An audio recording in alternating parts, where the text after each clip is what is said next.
Es hat beinahe mein Leben zerstört. Und um dir das gleiche Leid zu ersparen, möchte ich dir jetzt ein paar Tools und ein bisschen mehr Awareness an die Hand geben, um einfach dir ein bisschen Zeit zu sparen, dir eine Abkürzung zu geben, wie man sich selbst einordnen kann und damit wir alle glücklichere Väter, Männer, Businesspartner oder Selbstständige oder Business Leads oder was auch immer du dir als dein Lebensziel genommen hast, werden und uns selbst erfüllen können und dann einfach mit mehr Leichtigkeit mehr schaffen und produktiver werden und einfach glücklicher und leichter, aber eben auch trotzdem werteorientiert und einfach entspannt cool.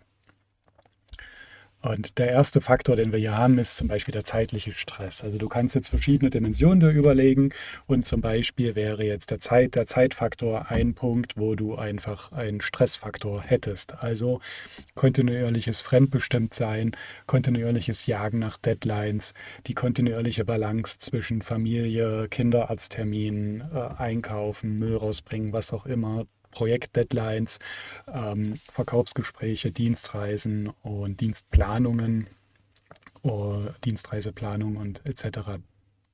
pp.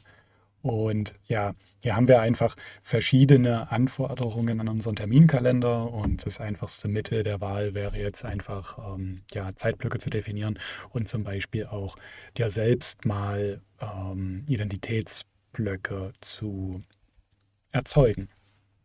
Und ja, die zum Beispiel haben wir hier eine Art Fremdbestimmung und Deadline-Kollision, ja, zwischen Kinderhüten im Homeoffice und Dienstreisen und dann am Abend im Hotel vielleicht nochmal den Kindern gute Nacht wünschen, etc. Und es kann einfach ein Punkt von Stress sein, den die meisten von uns haben, die viel im Leben bewerkstelligen und einfach ein glückliches Leben durch Produktivität und durch Wachstum haben. Und der nächste Faktor ist jetzt zum Beispiel der emotionale Stress. Also auch wenn du es nicht gelernt, auch wenn du es vielleicht nicht gelernt hast, auch wenn du es vielleicht nicht wahrhaben willst, aber alle Menschen sind fühlende Lebewesen, ja, und wir haben alle unseren emotionalen Ballast, mehr oder weniger, und der gehört einfach verarbeitet und durchgefühlt und abgebaut. Und ja, wenn du hier einfach unbewusst durchs Leben gehst, dann kann es durchaus sein, dass dein Akku einfach mit den ganzen emotionalen Ballast, der dir im Tag gegenüber strömt, überfordert und überlastet bist. Also sei es jetzt der glücklich gestimmte Kunde und der nicht allzu glückliche Teammitarbeiter oder der unglückliche Kunde und der glückliche Teammitarbeiter. Und einfach diese Balance zwischendurch, wird mal noch dein Kind krank, muss abgeholt werden wegen Bauchschmerzen oder deine Partnerin schreit dich an, dass du gerade die Milch vergessen hast, obwohl du gerade den Deal geschlossen hast, dass ihr eine ganze Milchfabrik kaufen könntet. Also insofern kann da einfach viel passieren und viel im Alltag, ja, hast du dazu zu stemmen. Und wenn du da dich einfach nicht um deine Emotionen, die sich in deinem Körper ansammeln, als Energie, als Hormone, als Stressmoleküle, was auch immer, kleine Ärgertröpfchen, dann hast du hier eine, ja, riesiges Potenzial für mehr Leichtigkeit und mehr Glück und Freude in deinem Leben, wenn du hier dich einfach um deine Emotionen, den emotionalen Stress kümmerst. Und manchmal hast du auch einfach ein schlechtes Gewissen, weil du Nein sagen musstest. Vielleicht kannst du auch gar nicht Nein sagen und oder du hast irgendwo ein Gefühl von, dass du alle möglichen Bälle miteinander jonglieren möchtest, aber eben nirgendwo so richtig, richtig gut dich selber fühlst. Und ja, ich kann dir definitiv dabei helfen, diese Themen zu klären für dich und mehr Klarheit und Leichtigkeit in dein Leben zu bringen. Also lass uns mal einfach an der Stelle quatschen und sprechen. dann haben viele, weil wir ja eben auch gut aktiv sind und nicht nur im Büro unsere Leistung bringen, sondern eben auch für unsere Kinder beim Spielen da sind, wenn sie mal gegen dich ein bisschen kappeln wollen oder auf dem Spielplatz mit dir Fange spielen wollen oder Fahrrad fahren wollen etc. Oder einfach mal mit dir, ja, wenn du selbst mal ein bisschen Power und Gas geben möchtest, sei es Fußball, Volleyball oder eben Fitness oder Klettern, Bouldern, was auch immer. Und ja, dazu hast du natürlich deinen Körper und den musst du auch, also es wäre auch definitiv gut, wenn du einfach hier dich körperlich aktiv, ja, körperlich bewegst und betätigst, nicht nur den Kopf trainierst und die ganze Zeit im Kopf hängst. Und eben, ja, wenn du auf Dienstreisen zum Beispiel mal nicht ganz so sehr auf deine Verdauung achtest oder eben im Urlaub oder wenn du einfach durch deinen vielen Schlafmangel, wenn du dich die ganze oder die halbe Nacht um deine Kiddies gekümmert hast, dass du dann ja auch mal tagsüber ein bisschen schlechtere Qualität zu dir nimmst, an der einen oder anderen Stelle.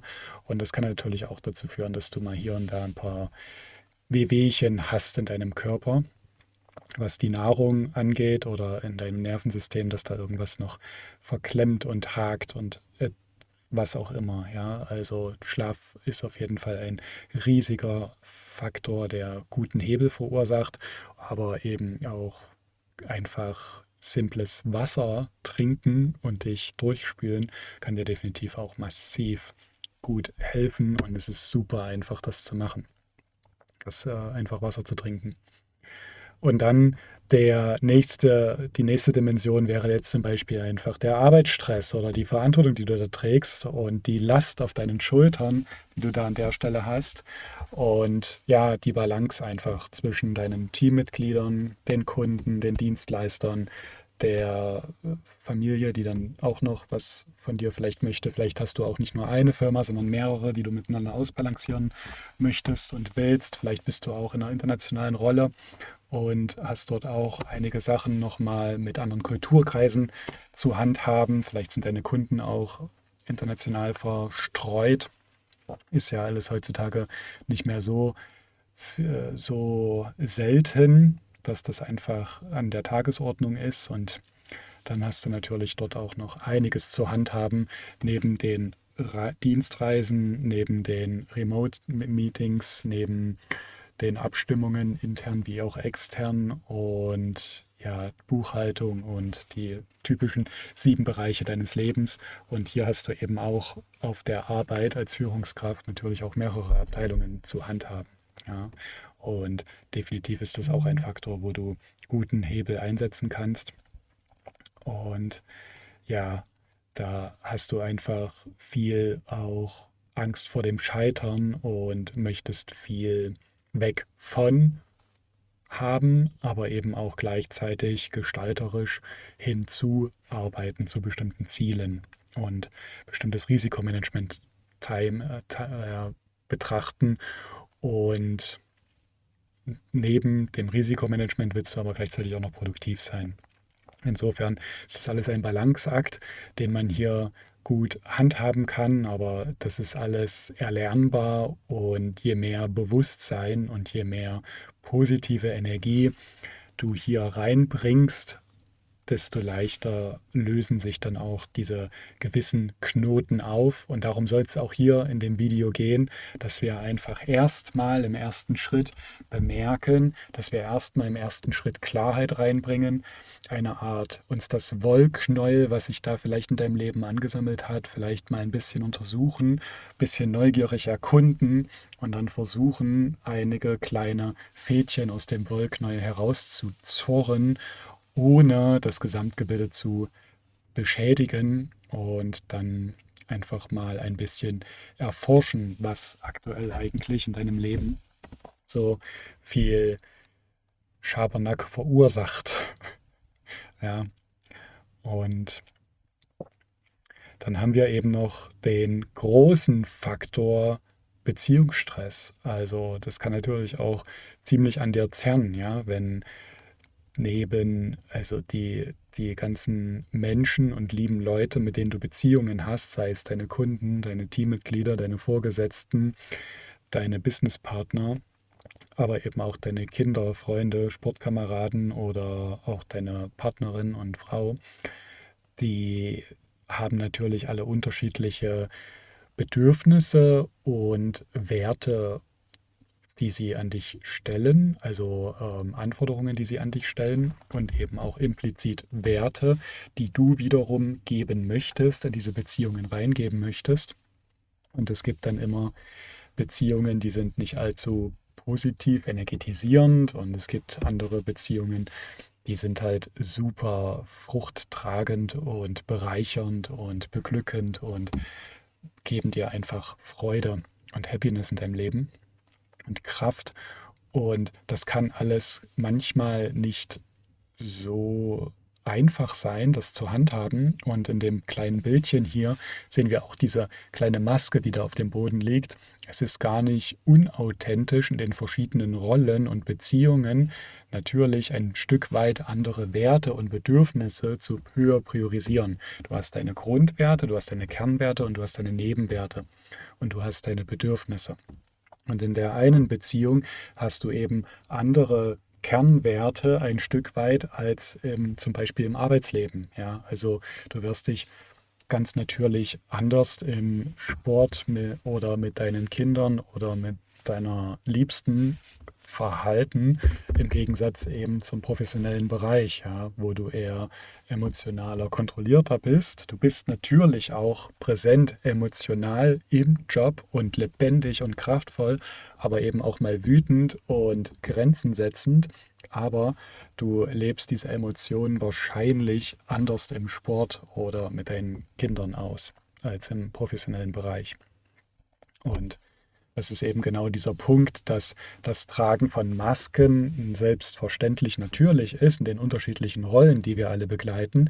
Aber es geht ja darum, bewusst, also zumindest aus meiner Sicht, Bewusstheit und Präsenz zu haben und dann sich auch bewusst zu entscheiden, inwieweit man jetzt eben seine Maske fallen lässt, inwieweit man jetzt an die Öffentlichkeit tritt, inwieweit man jetzt eben auch mal ruhig ist und seine Schlachten vielleicht auf später verzögert und inwieweit man jetzt eben in den Konflikt direkt reinschneidet und reingeht. Genau, also pick your battles, wie es so schön heißt. Und ja, du wirst ja auch niemals den harten Switch zwischen deinem dominanten Ich und deinem super empathischen bzw. mitfühlenden Ich haben. Und manchmal ist es auch gut, einfach zu reflektieren, wer bist du eigentlich dazwischen, ja, und wer bist du wann, welche Person bist du wann, und vielleicht auch mal retrospektiv zu reflektieren, war ich so, wie ich mir wünsche, dass ich mich verhalten habe. Genau. Und je mehr Bewusstsein und Awareness man da reinbringt, desto besser ist es, zumindest aus meiner Erfahrung heraus und aus meinem Empfinden heraus. Und wenn du dabei Unterstützung benötigst, dann lass uns gern sprechen. Es würde mich super freuen. Und ja, hier sehen wir das nochmal auf eine andere Darstellung. Ja, also du hast manchmal Schuldgefühle, ohne dass du das tatsächlich bewusst wahrnimmst. Du hast manchmal Erwartungsdruck, wo du so viel parallele, ereignisreiche Events hast, wo du gar nicht einsortieren kannst, was gerade mit dir passiert oder wo der Erwartungsdruck gerade herkommt. Und gleichzeitig schlägt das natürlich auch bei uns allen in den Körper rein, sei es über in dem einen Meeting Freude, im nächsten Meeting kleine Ärgertröpfchen oder Wut, die sich in deinem Körper festsetzt, und sei es, dass du eben weniger körperlichen Ausgleich mal in einer arbeitsintensiven Woche oder auf der Dienstreise hattest. Insofern sei da einfach mehr bewusst dafür. Wenn du mehr solchen Content sehen willst, lass gern ein kleines Zeichen da. Ich freue mich auf dich. Wir sehen uns. Bis dann.